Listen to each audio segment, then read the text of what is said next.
Right, what's going on, people? Quick video, Xavi, Simmons. Let's talk about it. So, as you already know, Chelsea have been heavily linked with Xavi Simmons, and apparently he has told every other club that he only wants to join Chelsea. He denied to go to Bayern Munich. He denied to go to several clubs like Dortmund. He just wants to come to Chelsea. And listen, Xavi Simons is the kind of player that I do like. I think we spoke highly of him in our past videos. Let me just read a statement from Fabrizio Romano and see what's happening because I'm kind of confused by the statement. Maybe it's just me, but let's read it. Xavi Simons is waiting, so the percentage to Chelsea remains 85. Still very optimistic. Simmons wants to go to Chelsea and he's patiently waiting for the green light to join Chelsea. Right.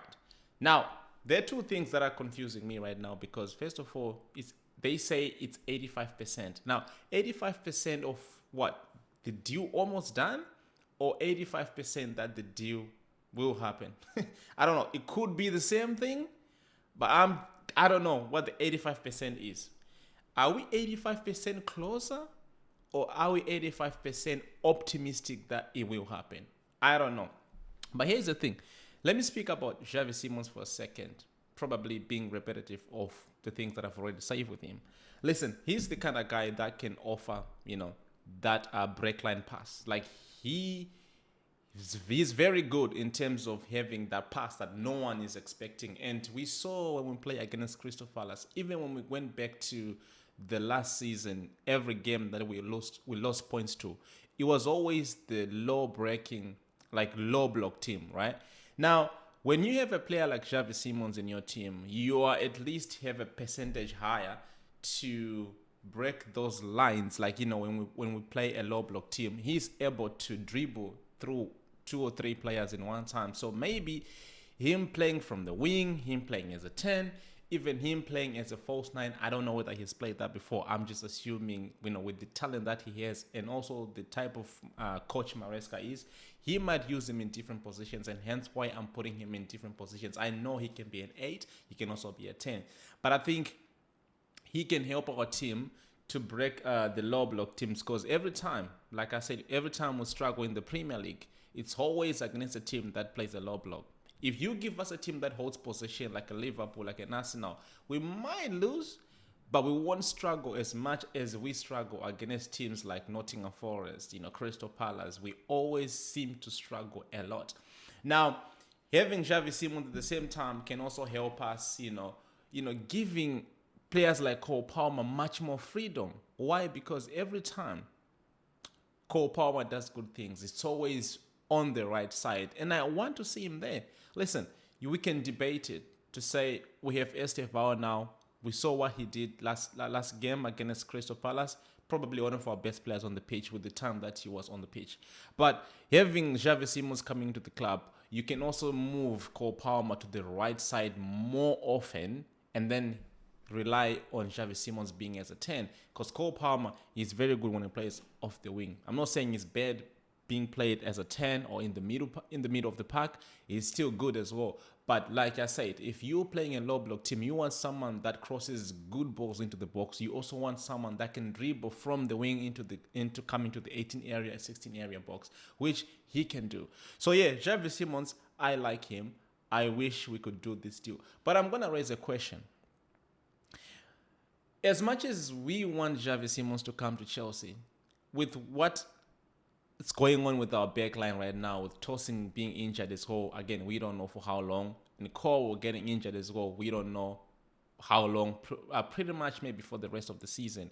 Should we put our focus on a central defender, or should we still get this deal done? Or should we get this deal done and still get a center back? Now, it's going to be hard to get this deal done and then also get a center back because we have so many players we need to let go. The likes of Vega, the likes of Sterling, the likes of Jackson, the likes of Christopher Nkunku. Now, on the other hand, it's been reported that we need to get rid of at least one or two players for us to close at least another deal. Because remember, Garnacho is on the standby. Xavi Simons is on the standby. And like I said, we also need to buy a central defender. Now, I don't see Chelsea reintegrating Renato Vega I think they still want to sell him, and I don't think he can actually do the core wheel and the tossing job. Now, I'm not taking anything away from Josh Archimpong. He's a very, very good player, and I think probably one of our best players as well. Him and fucking Esteval. I think he did well. He's a very, very good centre back. But I think you should pair him with someone like a Kobe or someone like a Tosin who can do the job that Maresca wants him to do. Because remember, we don't often use our central backs the typical way. We use our central backs in a back three.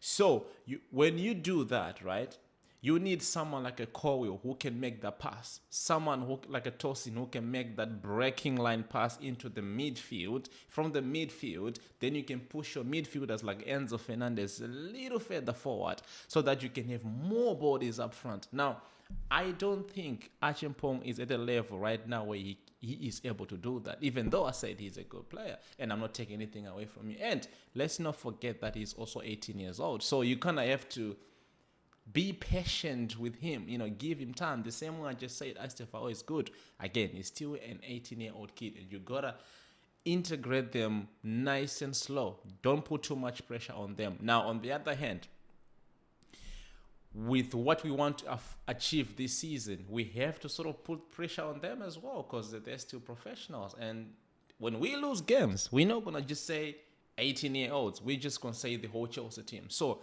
I do think that if it means we don't buy Xavi Simmons for us to get a centre back, an experienced centre back, I'll probably take that option. Or give me Xavi Simmons, don't get Garnacho, go and get a central back. That's a better option. That's a better option there. Because what's the point of us piling our midfielders and our attacking midfielders and our attackers if we don't defend? Because at the end of the day, we are going to play teams that will hit us in transition and teams that will actually have possession majority of the time. And we need our defense line to be as strong as they can. Because, listen, we have Rhys James, quality, but injury prone. Fofana, quality, but injury prone. Again, Fofana can't play that core wheel role, can't play that tossing role, but he's a good central defender. You understand what I'm saying? Gusto, quality, but again, can be injury prone. So I need my backline to be as strong as my midfielders, because in the midfield, I'm not really complaining. I'm eating good. I've got Esugo, Santos, Caicedo, Enzo Fernandez, Lavia if he comes back. So in my midfielders, even Cole Palmer, I can put him in that list. My wingers, Gittins, maybe I need another, a squad player alongside Gittins as well. That's why maybe we want to buy Garnacho. On the right side, I have Neto and Estevao, so I'm eating good still. That side. But yeah, man, I don't know. I'm just putting a question out there, like, do we need a Xavi Simmons as a priority, or do we need a central back as a priority? Let me know in the comment section, and I'll see you guys on the next one. Peace.